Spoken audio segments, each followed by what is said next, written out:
영과 진리로 여자가 이르되 메시아 곧 그리스도라 하는 이가 오실 줄을 내가 아노니 그가 오시면 모든 것을 우리에게 알려주시리이다. 내게 말하는 내가 그라.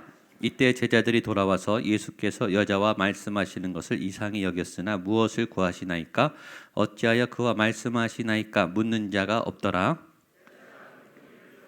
동네로 들어가서 사람들에게 내가 행한 모든 일을 내게 말한 사람을 와서 보라. 이는 그리스도가 아니냐 하니 그들이 동네에서 나와 예수께로 오더라. 아멘. 예배는 무엇인가? 네, 오늘 첫 번째 시간 예배란 뭐죠? 거기 있죠. 하나님과의 만남입니다. 따라서 예배란 하나님과의 만남입니다. 예배란 하나님과의 만남입니다. 이거는 머릿속에 넣으세요. 많은 설교학, 예배학 책들을 제가 수십 권을 뒤져보고 외국 서적도 봐도 예배에 대한 정의가 한 4줄, 5줄 이렇게 길어요. 길지만 그 많은 정의 중에 반드시 이 문구는 들어있어요. 예배는 만남이다. 하나님과 만남이다. 여러분은 예배에 대한 아름다운 추억, 아주 깊은 예배 겸 보통 예배도 은혜롭지만 가끔가다 아주 하나님과 격하게 세게 정말 하나님의 임재로 내 영혼이 새로워진 강력한 예배를 경험한 적이 있습니다. 제 경험도 많아요. 그런 예배가 굉장히 많은데 제가 전에 요코하마로 아울리치를 갔습니다. 예배 아울리치를 우리 예배팀, 워십팀 40명이 떠났어요. 요코하마에 있는 그 교회에 교인이 40명입니다. 그러니까 제가 그 교회 작은 교회 교인 수만큼 아울리치를 가서 금요일 저녁에부터 주일까지 집회를 3번 했습니다. 그때 저희 교회 제가 다니던 교회 그 여자 집사님들 워십팀이 갔어요. 워십팀이 한 10대 분이 가서 음악을 틀어놓고 이제 워십 댄스를 하는 거죠. 그때 찬양이 뭐냐면 나에만 받으소서예요. 나에만 받으소서라고 하는 찬양을 틀어놓고 여자 집사님이 워십 댄스를 열심히 이렇게 몸으로 진실한 마음으로 오셔서 주님의 처소 삼으소서, 나의 전부이신 하나님, 이런 아주 영성이 깊은 고백이 담긴 이 워십을 하는데 중간에 센터에 섰던 한 여자 집사님이 이 감동이 오신 거예요. 그래서 눈물이 터졌어요. 그런 눈물 아시죠? 줄줄줄 터지는 눈물. 주체하기 어려운 눈물. 이 공연을 하고 하는데 참고 해야 되는데 이분이 참으려니까 이게 그러니까 몸이 떨리면서 들썩거리게 된 거예요. 여러분 같은 워십을 하는 분들이 마음이 어떻겠습니까? 이게 워십을 잘해야 되는데 조마조마한 게 아니라 그거는 관대없고 이 여자 집사님의 눈물을 보고 이제 옆에 분들도 터진 거예요. 같이. 그걸 보고 일본인 거기 40명 있었던 일본 사람들이 나에만 받으소서라는 찬양도 모르고 이분들 한국어 가사로 나오니까 그렇죠? 무슨 메시지인지 잘 모르지만 이 앞에 있는 분들이 워십을 하다가 이게 전염이 돼서 우니까 남아 있는 분들은 어떻게 됐겠어요? 다 울음바다가 된 거예요. 저도 울었고 울지 않을 수 없는. 그래서 거기 한 80여 명 예배 드렸는데 다 울었어요. 다. 저는 그 예배를 또 잊을 수가 없어요. 그래서 거기서 예배에 배운 교훈이 있습니다. 하나는 한 분이 깊이 하나님을 만나기만 해도 한 분에게 하나님의 임재가 강하게 감동이 오기만 해도 이게 전염이 됐더라고요. 전염이. 이게 막 흘러가더라고요. 그리고 일본 분들, 언어가 다른 문화가 다른 일본 분들에게도 이게 전달이 된다는 것을 알았어요. 예배가 너무 은혜로운 거예요. 그리고 그런 예배를 드리면 내 영혼이 깨끗해지죠. 그리고 아직도 기억해요. 그게 한 7년 전 정도인데 지금도 생생해요. 그 일만 생각하면 저도 눈물이 나요.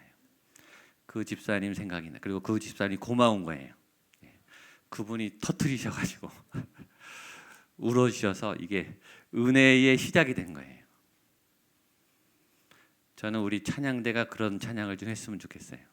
주일 낮에 엘림 찬양대든 시온 찬양대든 찬양도 아름답지만 찬양하다가 눈물이 터지는, 지휘하다가 지휘가 멈추는, 반주자가 반주가 멈추는, 찬양 잘하는 것보다 임재 가운데 들어가는 게 더 중요합니다.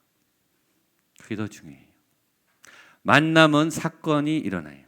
그렇죠? 제가 신학교에 헌신한 다음에 이제 신학교 가기 전에 그냥 들어가면 안 될 것 같아서 일주일 금식 기도를 다녀왔어요. 정말 물만 먹는 일주일 생금식을 하고 돌아왔는데 어머니가 이제 잣죽을 끓여주시더라고요. 이제 밥을 먹으면 안 되니까 보양 이 속을 달래야 되니까 죽을 끓여주는데 이제 죽만 봐도 너무 감격스러운 거죠. 예. 물만 먹다가 이제 일주일 만에 죽을 먹으니 죽만 먹어도 행복한 거예요. 얼마나 맛있는지 모르죠. 요새 우리 군대 가는 청년들이 있습니다. 그렇죠? 엄마 아빠의 마음은 죽어나죠. 예. 첫 면회를 가는 그런 부모님들이 있어요. 얼마나 감격적이겠어요. 그렇죠? 아들 군대 보내놓고 한 달 동안 노심초사 하다가 아들을 만나러 가는 그 엄마 아빠의 마음은 얼마나 행복하겠어요. 여러분, 사람이 사람을 만나도 감동이 와요. 사람이 사람을 잘 만나도 가슴이 찡하다고 해요. 예배란 하나님과의 만남이에요. 하나님, 그분이 하나님이세요. 사람이 사람을 만나도 감동이 오는데 사람이 하나님을 만난다. 여러분 어떨 것 같으세요? 상상만 해보세요.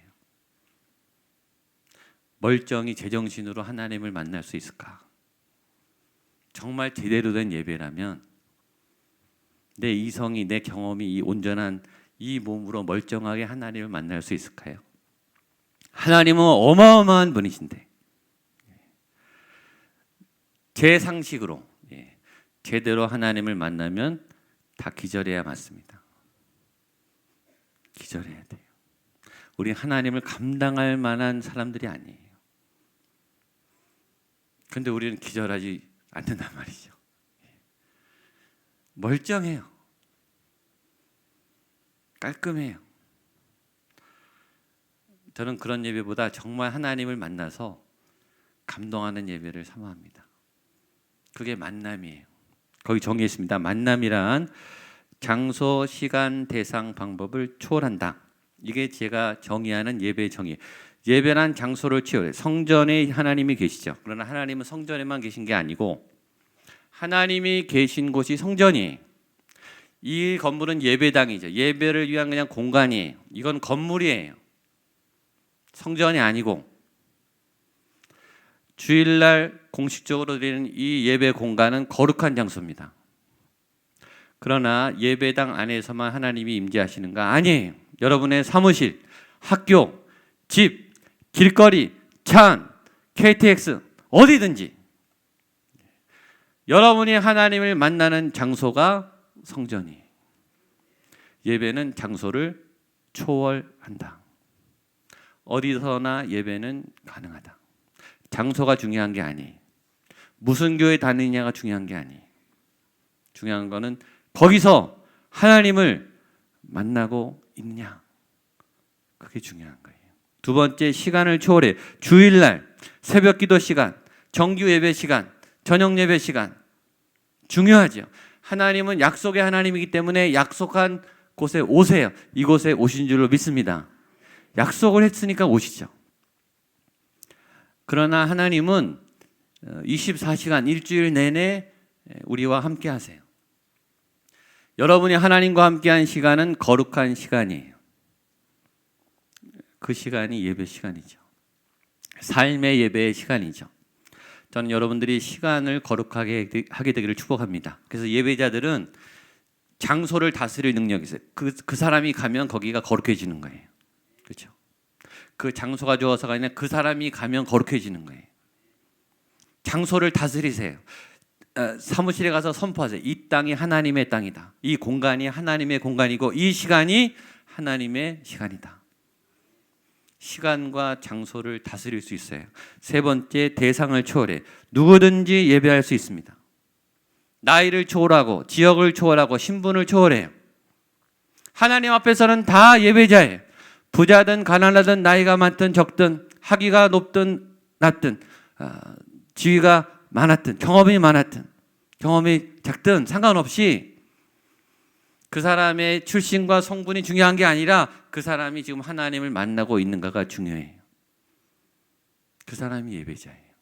네 번째 방법이 중요합니다. 정규 예배, 찬양대가 있고 축도가 있고 대표기도가 있고 오르간이 있고 찬양팀이 있고 안내팀이 있고 주차팀이 있고 이런 포멀한 공식적인 예배도 중요하지만 찬양팀이 없어도 예배는 가능하다. 대표기도가 없어도 예배는 가능하다. 정규 예배가 하찮다는 얘기가 아니에요. 오해하시면 안 돼요. 이 공식 예배는 굉장히 중요해요. 공예배는 중요합니다. 그러나 가족끼리 드리는 예배도 구역끼리 드리는 예배도 새벽에 홀로 사무실에서 큐티책을 펴놓고 나 홀로 하나님께 드리는 예배도 하나님은 임하십니까? 아멘. 당연히 임하시죠. 반주가 있느냐 없느냐, 드럼을 치느냐 안 치느냐, 양복을 입었느냐 가운을 입었느냐, 그건 그 다음 문제예요. 어떻게든 하나님을 만나려고 우리는 예배를 시도하는 거예요. 이렇게 해서 하나님을 만날 수 있다면, 그래서 열린 예배를 하고 새신자 예배를 하고 그 대상의 하나님을 만나기 위해서 예배 스타일을 바꿔보는 거예요. 하나님을 만나게 해야 되니까. 그게 더 중요한 거예요. 이 정의가 반대로 이렇게 될 수 있어요. 내가 공식 예배를 드리고 헌금을 하고 찬양대를 하고 교사를 하고 제가 설교를 하고 예배 행위를 다 했어요. 하나님을 안 만났어요? 예배가 아니에요. 정의는 그래서 무서운 거예요. 종교 행위를 한 거죠. 저는 무수히 설교를 많이 하고 예배를 많이 드렸어요. 하나님 안 만나고 설교 잘 할 수 있어요. 사람들에게 감동을 주는 설교할 수 있다고요. 하나님 빼고 얼마든지 인간적인 설교할 수 있어요. 그리고 설교 잘했다 이런 말 들을 수 있어요. 근데 그게 무슨 소용입니까? 그렇게 봉사를 하고 직분을 갖고 하나님 앞에 그렇게 열심히 헌신했는데 하나님은 없어요. 그게 무슨 의미가 있습니까? 교회를 20년, 30년 다니고 그렇게 하나님 앞에 교회에서 활동했는데 지금 내가 하나님을 만나고 있지 않아요. 그 직분이 무슨 의미가 있습니까? 예배는 하나님과의 만남이에요. 그게 제일 중요한 거예요. 만남이 없다면 아무것도 아닌 거예요. 저는 이렇게 예배합니다. 그분이 누군가가 중요한 게 아니고 그분이 하나님을 만나고 있는가가 제일 중요한 거예요. 그래서 삶은 예배 전쟁이에요. 그분이 함께 하나님과 함께하면 사단이 긴장해요. 그분이 아무리 교회 활동을 많이 하고 교회 많은 공헌을 해도 지금 하나님하고 만나고 있지 않으면 사단이 마음대로 갖고 놀 수 있어요. 사단이 제일 무서워하는 사람이 예배하는 사람이 하나님 옆에 있는 사람이에요. 하나님의 힘이 나오거든요. 사단이 못 휘둘러요. 제일 강한 사람이에요. 제일 지혜로운 사람이에요. 저는 여러분들이 그런 예배자가 되시기를 축복합니다. 그러니까 모든 예배는 하나님께 집중하세요. 누구를 볼 게 없어요. 교역자 보지 마세요. 사람 보지 마세요. 내가 오늘 예배에 하나님을 만나는가? 온통 시작부터 찬양부터 한순간 한순간 하나님이 언제 내 영혼을 터치하시나? 내 삶에 해답을 주나? 내 영혼을 언제 치료하시나? 내가 풀 수 없는 이 고난의 아픔의 문제를 하나님이 어떻게 건드리시나? 간절한 마음으로 하나님만이 할 수 있습니다. 하나님이 도와줄 수 있습니다. 하나님이 꼭 나를 만나 주셔야 됩니다. 그런 마음으로 예배하는 분이 어찌 간절하지 않겠습니까? 어찌 기도가 진실하지 않겠어요? 자꾸 사람이 보이면 신경이 분산되는 거예요. 그러니까 교회에는 와 있는데 머리는 집에 가 있어요. 교회는 와 있는데 머리는 회사에 가 있어요. 집중을 못해요. 그게 지금 방해받고 있는 거예요. 생각을 빼앗긴 거예요. 지금 여기에 집중하시고 하나님만 바라보시기 축복합니다. 우리 옆에 분에게 하나님만 바라보십시오. 하나님만 예배하십시오. 하나님을 꼭 만나십시오. 아멘. 예, 하나님을 만나면 어떻게 될까요? 첫 번째 놀라요. 예. 그래서 예배하다가 기절하는 분이 나와야 되는데 왜 안 나올까? 기절하고 실려가셔야지. 너무 큰 은혜를 받으면요, 예, 눈물이 펑펑 터져요. 전 주일 낮에 그런 일이 일어났으면 좋겠어요. 왜 안 일어납니까? 왜 일어나면 안 됩니까? 왜 울면 안 됩니까? 왜 기뻐하면 안 됩니까? 내가 해방됐는데, 하나님이 나를 만나 주셨는데 얼마나 행복해요. 그것보다 더 중요한 게 뭐가 있어요? 그렇죠? 하나님이 나를 만나면요, 다른 건 다 이제 풀어져요. 거기 안에 다 회복의 열쇠가 있어요. 여러분들의 삶이 그렇게 회복되기를 축복합니다.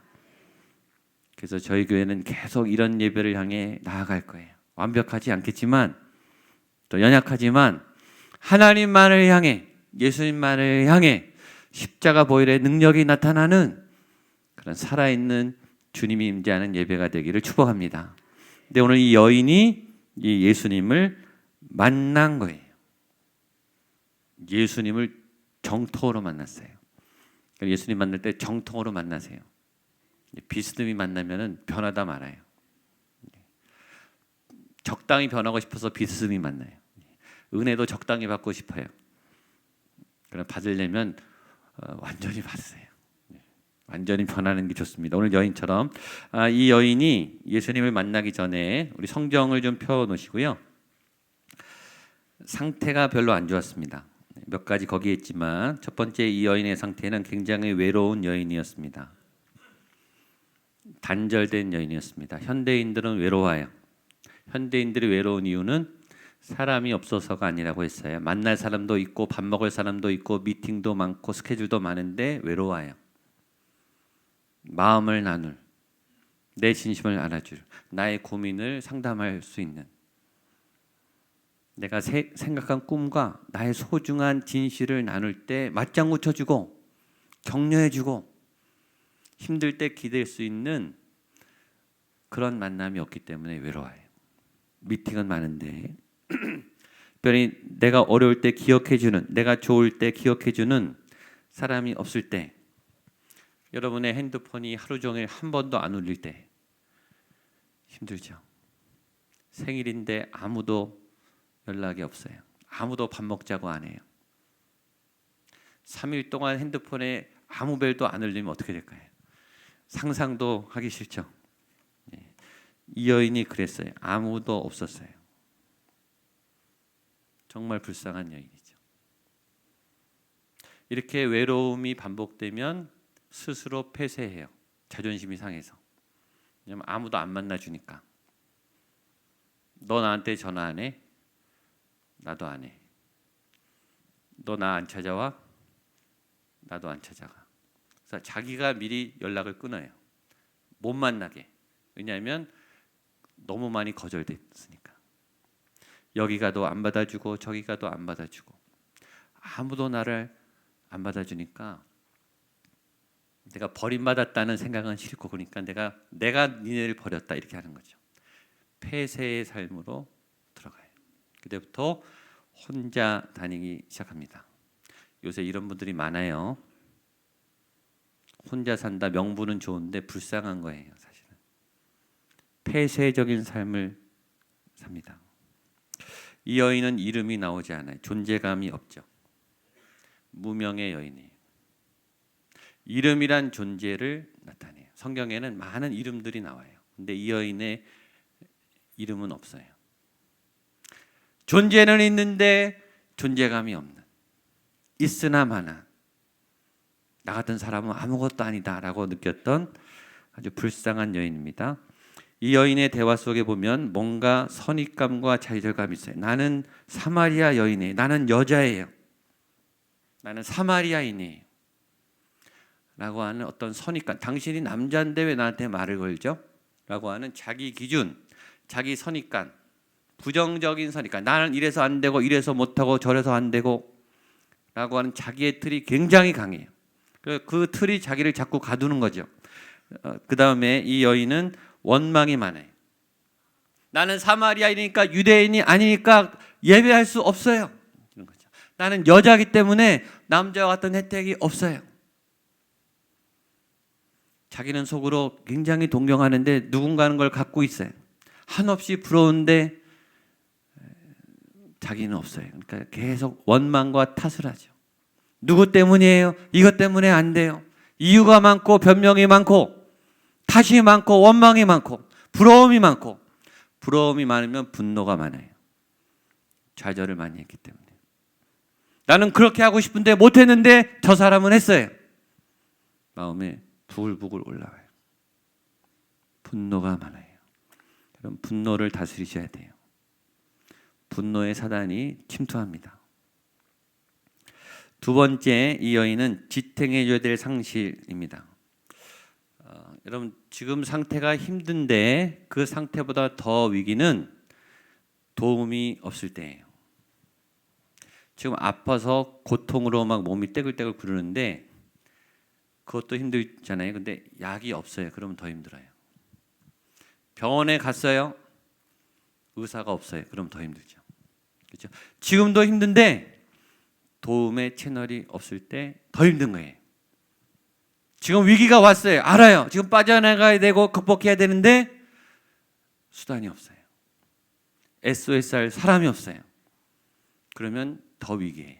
근데 이 여인은 자체도 위기인데 옆에 도움의 채널이 하나도 없어요. 그래서 더 위기인 거예요. 세 번째, 이 여인의 인도받아야 될 생각. 지금 아침에 설교에 나왔던 방황을 하고 있어요. 이 여인이 길을 잃었어요. 뭔가 삶에 뭔가 방향과 길을 놓쳐서 지금 방황하고 있어요. 근데 이 여인이 열심히 살았죠. 전에 제 설교를 들었던 분들 기억하겠죠. 이 여인이 얼마나 열심히 살았죠? 결혼을 6번 할 만큼 열심히 살았어요. 이 여인은 게으른 여인이 아니에요. 이 여인은 지독한 여인이에요. 이 여인은 부지런한 여인이에요. 이 여인은 의지가 굉장히 강한, 정말 존경할 만한 굉장히 노력하는 여인이에요. 얼만큼? 결혼을 6번 할 만큼. 결혼은 몇 번 하는 거죠? 결혼은 한 번 하는 겁니다. 왜 결혼을 한 번 할까요? 한 번도 힘드니까 한 번 하는 겁니다. 결혼은 한 번도 힘들어요. 결혼을 2번 하면 어떻게 되죠? 더 힘들어집니다. 한 번도 힘든데. 요새 이혼하는 분들이 많아요. 봐주죠. 잘못해서 한 번 실패했어요. 그럴 수 있죠. 장려하는 건 아니에요. 오해하시면 안 돼요. 이혼 안 하셔야 됩니다. 2번 결혼했는데 실패했어요. 3번 하신 분, 요새 3번 하신 분도 많아요. 3번까지 봐주자고요. 근데 또 안 됐어요. 또 결혼하시겠습니까? 저 같으면 안 합니다. 저 같으면 안 해요. 다시는 안 할 것 같아요. 그렇게 망가졌는데, 그렇죠? 그렇게 많이 지창이가 됐는데, 근데 여인은 몇 번 해요? 6번 가는 거예요. 보통 여인이 아니에요, 여러분. 포기가 없어요. 포기가. 의지가 얼마나 강한지. 내가 내 인생을 이겨보려고 끊임없이 노력하는 거예요. 박수를 쳐줘야 돼요. 정말 대단한 여인입니다. 그런데 중요한 것은 그렇게 결사적으로 노력하는데 반복되는 거예요. 그게 불쌍한 거예요. 답이 없어요. 여인도 알 거예요. 이 남자도 아니냐, 이 결혼도 실패할 거다 알겠죠. 근데 왜 또 결혼을 하죠? 다른 답이 없어요. 그게 방황이에요. 내 눈에 지금 이거밖에 할 게 없어요. 이게 최선이에요. 길을 잃은 거예요. 뭔가 열심히 살았는데 정말 죽지 않으려고 몸부림치는데 자기 안에 답이 없는 거예요. 절벽에 선 거예요. 절벽에. 그러니까 이 여인이 굉장히 힘들죠. 마지막 화해될 관계, 주변에 아무도 없어요. 남편도 없고 가족도 없고 이웃도 없고 교회도 없고 지금 종교도 단절됐어요. 개인적으로, 가정적으로, 사회적으로, 직장에서, 민족적으로, 성적으로, 영적으로 철저히 고립된 여인이, 불쌍한 여인이죠. 그런데 겉은 멀쩡해요. 속은 죽어가요. 속은 엉망진창이에요. 겉은 괜찮은 척해요. 본인도 알아요. 내가 죽어가고 있다. 내 삶이 지금 곤두박질 치고 있다. 나 이러다 죽지. 이렇게 살다가 큰일 나지. 아는데 답이 없으니까 그냥 가는 거예요. 근데 사람들 보기에는 멀쩡해 보여요. 여러분, 이 여인의 모습 안에 우리가 다 들어있어요. 다 들어있죠. 정말 불쌍한 현대인들의 모습이 다 있다고요. 이런 여인을 예수님이 만나시는 거예요. 예수님이 굉장히 치밀하게, 예수님 보통 분이 아니죠. 어떻게 하느냐? 먼저 다가가서 말을 걸어줍니다. 7절, 4장 7절 말씀, 여러분 성경 있으신 분들 요한복음 4장 7절입니다. 시작. 사마리아 여자 한 사람이 물을 기르러 왔음에 예수께서 물을 좀 달라 하시니. 여러분, 외로운 분들, 소외된 분들, 버림받았다는 거절감에 사로잡힌 분들이 제일 고마운 거는 다가와서 말 걸어주는 거예요. 자기는 못 찾아가요. 에너지가 다 바닥이 나고 또 자존심 때문에 와도 밀어내요. 일단 최후의 자존심이죠. 속으로는 제발 오세요. 나를 만나주세요. 나를 찾아주세요. 나를 기억해 주세요 하는데 겉으로는 자존심 때문에 너 왜 왔어? 뭐 이런 식이죠. 왜 나한테 왔냐? 내치는 것 같아요. 그러나 예수님은 아시죠? 다가가서 말을 걸어 주세요. 오늘 외로운 여러분들 향해 예수님이 찾아가 주신 줄로 믿습니다.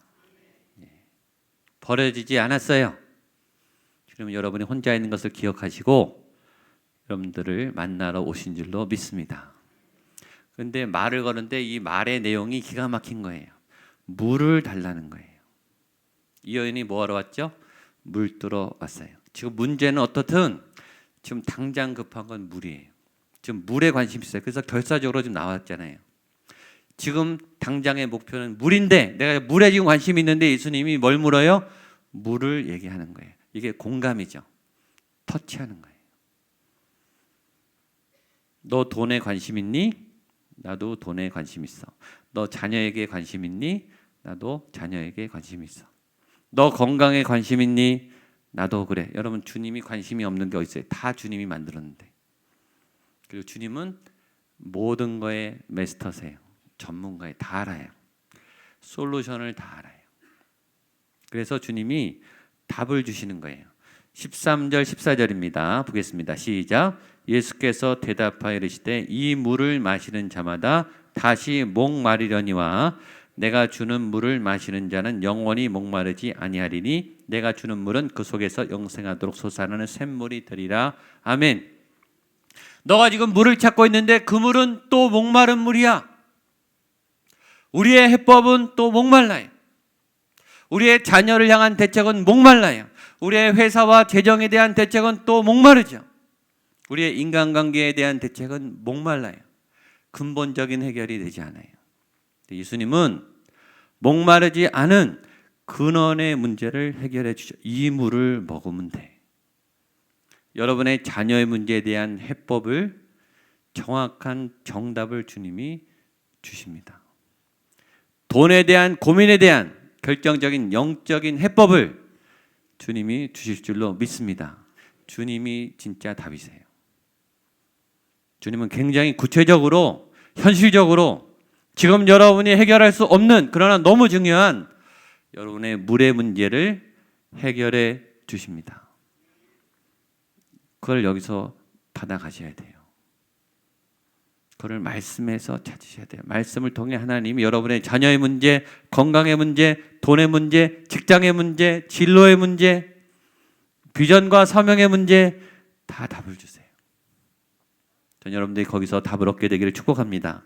일단 물의 문제는 해결됐어요. 그랬더니 예수님이 이젠 예수님이 말을 거는데 16절입니다. 보겠습니다. 시작. 이르시되 가서 내 남편을 불러오라. 물의 문제, 지금 다급한 현실적인 문제를 해결해 놓고 예수님이 물의 문제 밑에 있는 남편의 문제, 관계의 문제, 심리의 문제를 탁 건드려요. 이건 예수님이 찌른 거예요. 남편이란 말이 나왔을 때 이 여인이 놀랐을까요? 안 놀랐을까요? 놀랐죠. 이 남편의 문제는 이 여인의 비밀이자 컴플렉스예요. 남편 얘기하면 안 되는 거예요. 실례죠. 이 여인은 남편 얘기만 나오면 자신이 없어요. 감추고 싶은 과거예요. 상처에 깊은 상처. 남편 얘기만 나오면 할 말이 없죠. 5번, 6번 결혼한 여인이 무슨 할 말이 있겠습니까? 이걸 건드리는 거는 굉장히 위험한 거예요. 근데 예수님이 일부러 상처를 탁 건드린 거예요. 왜죠? 치료하시려고. 여인이 말합니다. 이렇게 말하죠. 17절 시작. 여자가 대답하여 이르되 나는 남편이 없나이다. 예수께서 이르시되 내가 남편이 없다 하는 말이 옳도다. 너에게 남편 5이 있었고 지금 있는 자도 내 남편이 아니니 내 말이 참 되도다. 그렇죠? 남편 얘기를 하니까 발뺌을 하면서 부인해. 나 남편 없어요. 상처 많은 사람들의 첫 번째 반응은 부인. 나 안 했다는 거예요. 나 없다는 거예요. 나 괜찮다는 거예요. 괜찮긴 뭐가 괜찮아요. 속이 좀 부글부글 끓는데. 예수님 다 알고 물어봤는데. 예수님이 근데 또 동의를 해줘요. 남편이 없다는 말이 맞다. 왜냐? 너무 많은 거는 없는 거니까. 남편 5이란 말은 하나도 없다는 거죠. 우리의 문제는 너무 많아서 문제. 하고 싶은 게 너무 많아서 정말 해야 될 거를 몰라요. 현대인의 문제는 너무 많아서 문제예요. 하고 싶은 게 너무 많고 가고 싶은 게 너무 많고 꿈이 너무 많고 재밌는 게 너무 많고 맛집이 너무 많아요. 너무 많아서 힘들어요. 많은 거는 없는 거예요. 진짜 하나를 잡으세요. 산만하신 분, 열심히 사는데 집중이 없는 분, 정확한 하나를 붙잡으십시오. 그렇게 남편 얘기를 하다가 이제는 여자가 선지자 얘기를 하고 20절에 예배 얘기를 해요. 19절 20절 보겠습니다. 시작. 여자가 이르되 주여 내가 보니 선지자로소이다. 우리 조상들은 이 산에서 예배하였는데 이곳에 예루살렘에 있다 하되. 보십시오. 물의 문제로 시작했어요. 대화가. 물의 문제를 하다가 예수님이 남편의 문제, 심리의 문제, 깊이 좀 더 이 레벨이 깊은 이 관계에 대한 문제를 얘기하다가 보니까 여인이 선지자와 예배 문제, 영적인 예배를 이 여인이 톡 뱉어내는 거예요. 이 상황이 어떻게 돼요? 점점 이 여인의 깊은 내면으로 내려가는 거예요. 이 여인 속에 꼭꼭 감춰진 여인의 숨은 마음을 향해서 나아갔는데 이 밑에는 증상의 문제, 물의 문제, 관계의 문제 밑에 뭐가 있어요? 영적인 문제가 있는 거예요. 이 여인이 왜 목말랐는가? 남편의 목말른 줄 알았는데 그 밑에 예배가 목마른 거예요. 이 여인이 예수님과 대화하면서 자기의 진짜 문제를 찾아가는 거예요. 이게 묵상이에요. 여러분 하나님 앞에 깊이 임재에 들어가면 내가 보이기 시작해요. 내 문제가 뭔가. 이게 층별로 나타나요. 이것 밑에 뭐가 있고 뭐가 있고 그 밑바닥에 영적인 문제가 있습니다. 선지자, 예배, 그 다음에 메시아에 대한 문제가 나와요. 거기서 그 유명한 예수님의 말씀이 나옵니다. 우리 21절로 24절 같이 보겠습니다. 시작. 예수께서 이르시되 여자여 내 말을 믿으라. 이 산에서도 말고 예루살렘에서도 말고 너희가 아버지께 예배할 때가 이르리라. 너희는 알지 못하는 것을 예배하고 우리는 아는 것을 예배하노니 이는 구원이 유대인에게서 남이라. 아버지께 참되게 예배하는 자들은 영과 진리로 예배할 때가 오나니 곧 이때라. 아버지께서는 자기에게 이렇게 예배하는 자들을 찾으시느니라. 하나님은 영이시니 예배하는 자가 영과 진리로 예배할지니라. 아멘. 이 여인 때문에 이 예배에 대한 예수님의 정의가 명쾌하게 우리가 예배 때마다 하는 이 고백이 여기서 나온 거예요. 기가 막히죠. 저는 이 말도 좋은데 예수님의 앞에 말이 더 좋아요. 여자여 내 말을 믿어라. 이 여인은 누구도 못 믿어요. 예수님이 여자여, 여인아, 상처받은 여인아, 내가 사랑하는 딸아, 내 말은 믿어도 된다. 나를 믿어라. 오늘 여러분에게 예수님이 이 말씀을 하세요. 불안한 자요, 두려워하는 자요, 현실의 믿음의 상황에 힘들어하는 자요, 나는 믿어도 된다 라고 예수님을 만나게 돼요. 25절 26절입니다. 시작. 여자가 이르되 메시아 곧 그리스도라 하는 이가 오실 줄을 내가 아노니 그가 오시면 모든 것을 우리에게 알려주시리이다. 예수께서 이르시되 내가 말하는 내가 그라 하시니라. 아멘. 이 여자가 맨 밑바닥에 메시아에 대한 갈망, 하나님의 구원에 대한 갈망이 있었는데 예수님이 그 앞에 계신 거예요. 내가 그다. 예수님을 만났죠. 그렇게 깊고 깊은 갈망을 찾았고 그 대상을 만났고 예수님이 앞에 계시니까 예수님이 채워진 거예요. 예배가 회복된 거죠. 오늘 여러분이 이런 예수님을 정토로 만나게 되기를 축복합니다. 그렇게 되면 어떻게 되는가?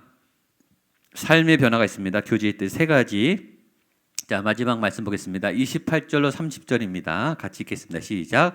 여자가 동네로 들어가서 사람들에게 이르되 내가 행한 모든 일을 내게 말한 사람을 와서 보라. 이는 그리스도가 아니냐 하니 그들이 동네에서 나와 예수께로 오더라. 아멘. 예수님을 만나면, 예배가 회복되면, 살아있는 예수님을, 살아있는 하나님을 제대로 만난 예배가 이루어지면 어떤 일이 일어나는가? 변화가 있어요. 반드시. 변화가 없는 것은 예배가 아니에요. 하나님을 만났는데 어떻게 변화가 없어요? 예배를 드렸는데 내 삶에 변화가 없다? 예배 안 드린 거예요. 저는 확실합니다. 하나님을 만나면 안 변할 수가 없어요. 하나님은 강하신 분이에요. 하나님의 영향을 안 받을 수가 없어요. 예배자는 날마다 변합니다. 건강하게 새로워져요. 세 가지 변화. 첫 번째, 물동이를 버리게 돼요. 물동이는 현실적인 필요예요. 생계수단이에요. 지금 관심 있는 예수님보다 중요한 어떤 거예요?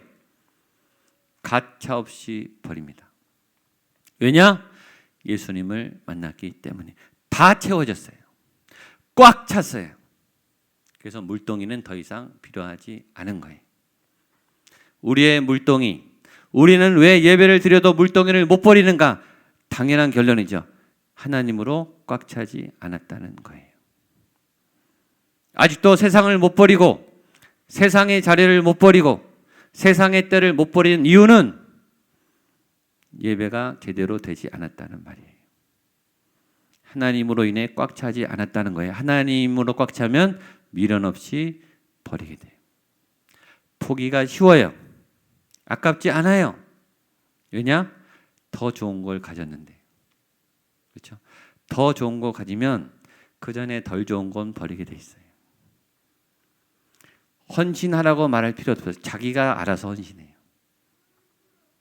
자기가 좋아서요. 좋아서. 두 번째, 마을로 들어가요. 동네로 들어가서 이 여인은 사람이 싫어서, 사람이 혐오스러워서 폐쇄했던 여인이에요. 절대 사람 안 만나요. 여인이 동네로 들어갑니다. 동네에는 뭐가 있죠? 사람들이 있어요. 하나님을 만나서 예배가 회복되면 인간 관계가 회복됩니다. 굉장히 중요한 사인이에요.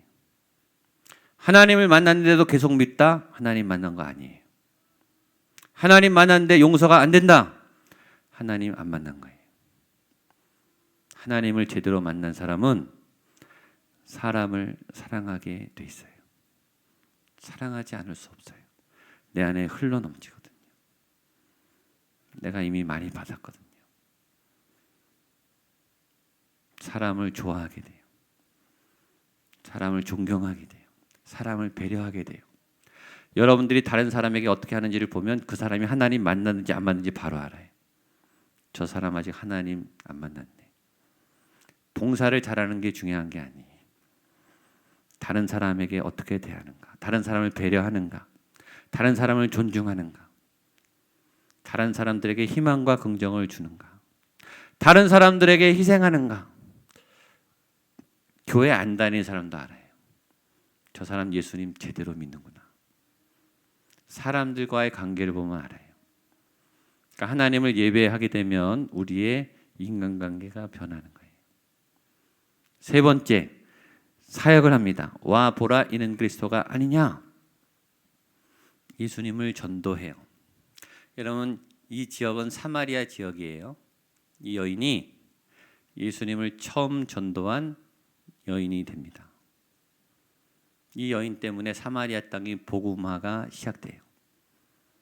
와 보라, 동네에 들어가서 사람들 만나는 것도 모자라서 사람들 나에게 오십시오. 예수님을 만나십시오. 놀라운 것은 30절 같이 읽겠습니다. 마지막, 그들이 동네에서 나와 예수께로 오더라.